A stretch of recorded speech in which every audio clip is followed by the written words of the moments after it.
50 years evolution. Over the decades, Porsche has introduced lots of variants of the 911 such as the Speedster, Turbo and GT2, but today I hold the key for one of the most iconic models, the Targa.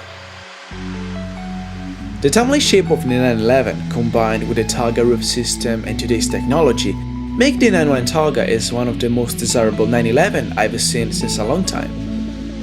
It's my first road trip with a 911 and I'm very excited to do it with this model. You might be wondering where am I going to test the Targa, but the thing is that with a car like this the destination can be only one. French Riviera, here I come!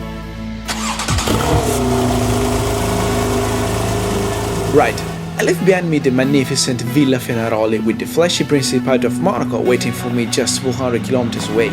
In this trip I want to find out how's this Grand Tourer like to drive in terms of comfort, daily usability and obviously the performance. What I'm driving is the latest generation of the Targa and maybe the first real successor since the 1992 964 Targa. Since then, the 993, 996 and 997 came in, but they were nothing but a 911 with a panoramic glass roof. The 991 Targa is a proper Targa roof with a full automatic system that looks pretty amazing to watch in motion. However, there's a little price to pay because this mechanism makes the Targa 4S 90 kilos heavier compared to the coupe. It is such a lovely car to drive with the roof down. The weather is so beautiful today. I've driven over 800 kilometers in the past few days and you can tell by my face that I've driven mostly with the roof down. My face is burning.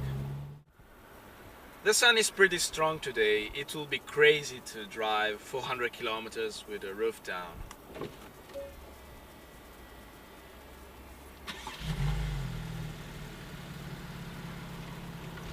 Yeah. It takes about 19 seconds the whole process and you can do it just from stationary. Okay, let's go.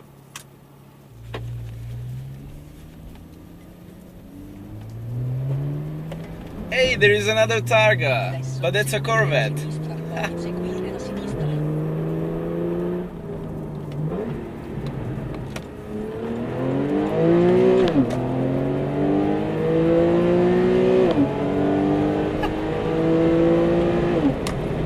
That's a good noise.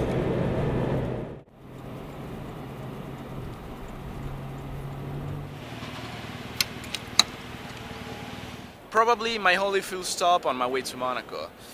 The fuel tank of the Targa carries about 69 liters or something, and the fuel consumption is rather good. 7th gear, 2000 RPMs, it does about 12 kilometers per liter. That's pretty good for a sports car with 400 horsepower. Back on the road.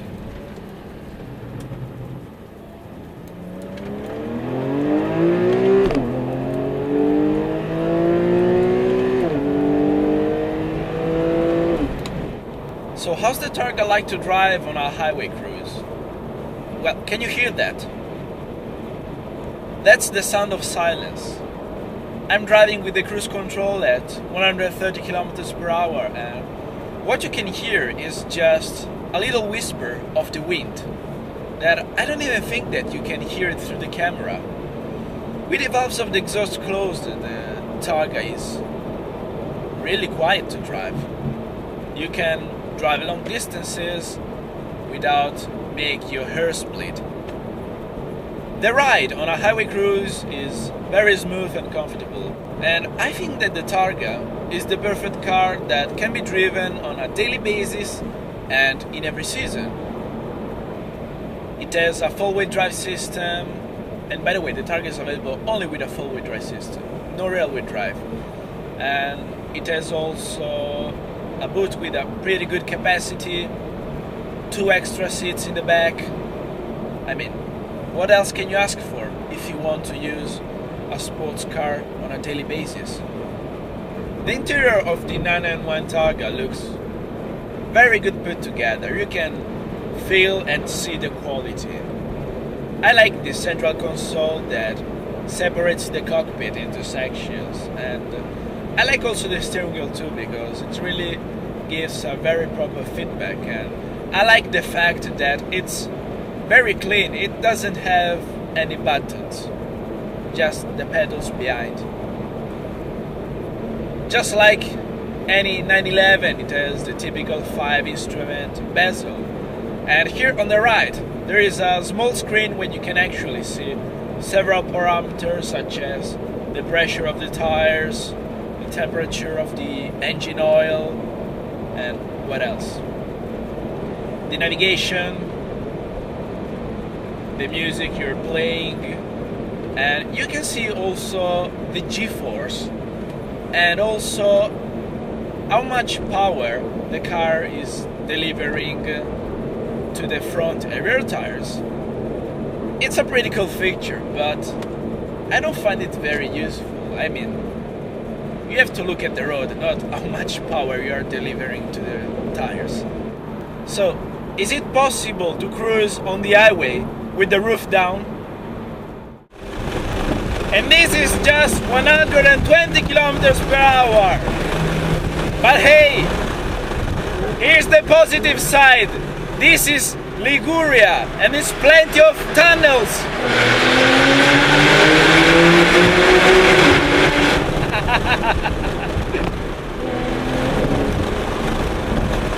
Whenever I drive up to Monaco, this is my favorite part, the Ligurian coast. It's so plenty of tunnels, and doing it with the Targa, it's phenomenal.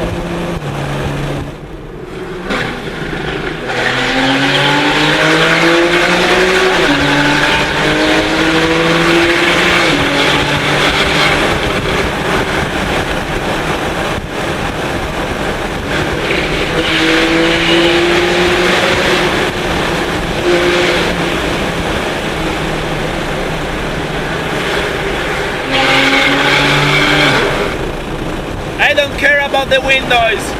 I wanna drive up to Monaco with the roof down.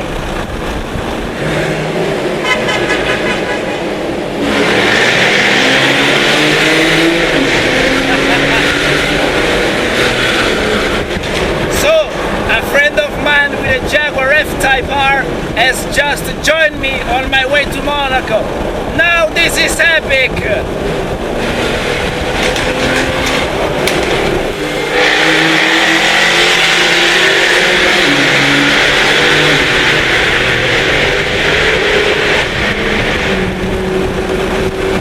My hairs are bleeding! So Monaco, finally here we are. What a truly fantastic trip so far. The more I drive this car, the more I love it. Bit cloudy today, but yeah, let's take it for a drive around the city. Always in good company.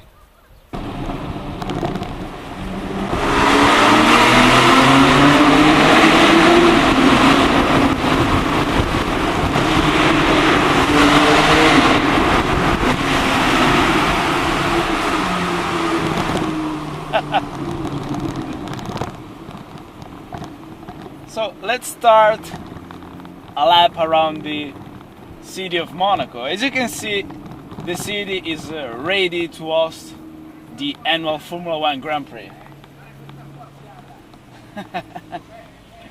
They're talking about the cars. We have Sarah with the GT3 behind her. Everyone's looking. So, how is it like to drive the Targa around the city? Let me switch to the normal mode, which, as I mentioned on the highway, if you want, this car can be really relaxing and quiet to drive. It feels like a normal car. Just put in drive mode with the automatic gear change. In normal mode, the throttle is lighter, as well as the steering wheel. You can steer without much effort, as you can see. Everyone's taking pictures. Around Monaco, it's not very hard to find supercars, and in 911 it's very common to see here. But I've noticed that around the city, the Targa really attracts a lot of attention. People love this car, and I love it too. It looks fantastic. I think it's a greater interpretation of the very first Targa. And probably the best looking one since the first made. Oh yeah. When you're not driving in a Sport or Sport Plus mode, you have also the start and stop. Which might sound like a blasphemy, but if you want to use the car on a daily drive and when you're also stuck in the traffic, it's very useful. And now down to the famous Fairmont hairpin. A lot more tourists and people that take pictures and look at us. This car really attracts a lot of attention. Okay, so on the right we have the famous Formula 1 tunnel. Okay, so I would have loved to make some noise in this tunnel, but the cop just gave me a warning. Is it possible to make an acceleration? No. Okay. Well, at least I tried. I wish I could have pushed a little bit the Targa around the Monaco F1 circuit, but hey, let's take it for a drive outside the city. So we're outside Monaco and we're about to drive up La Turbie. It's a very beautiful road. Let's go.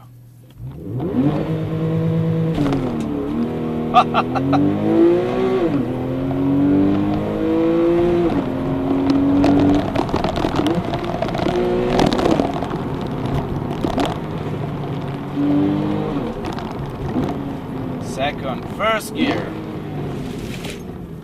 PDK gearbox is a very good gearbox.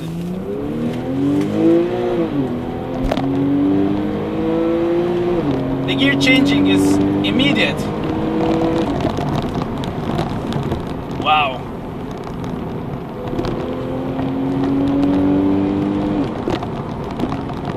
The engine produces 400 horsepower.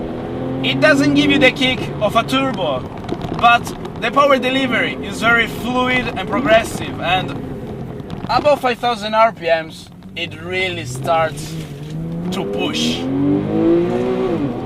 And it sounds bloody amazing.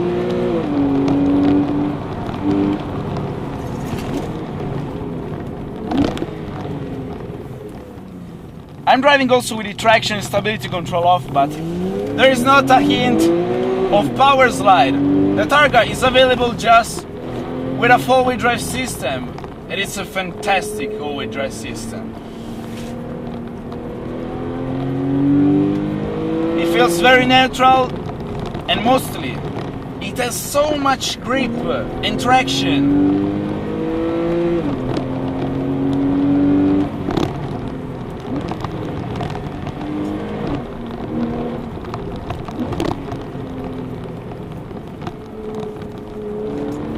What a beautiful road, and what a beautiful car to drive here. But yeah, I think the Porsche Targa is a complete sports car. It has power, comfort, and luxury. You can use it on a daily drive and cruise, and when you want, you just engage the Sport Plus mode, find good roads, and have fun.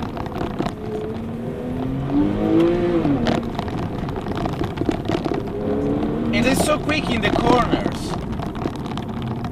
I mean, it has a full-wheel drive system, and it's heavier than the coupe, but you cannot really feel the extra weight. It is really agile. Oh no.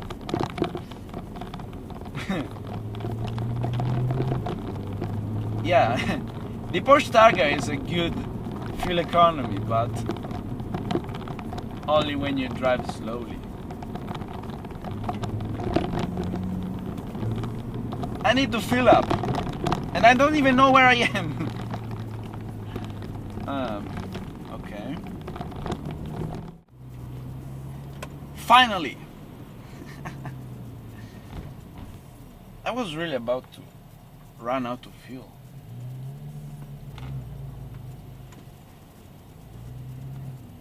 my salvation.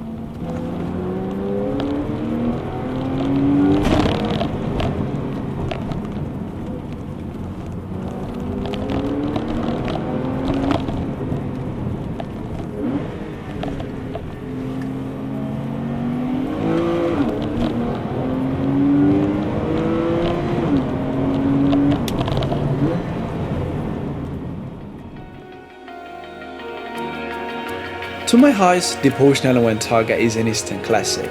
Maybe the last natural spirited generation of the 911 and probably a future collector's car.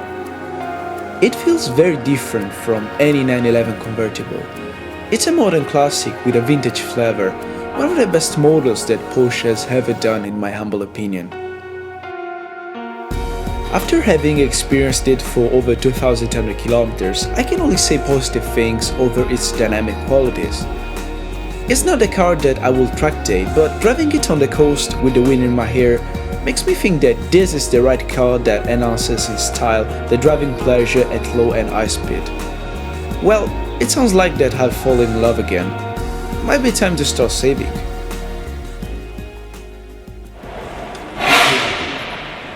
Oh, this is violent.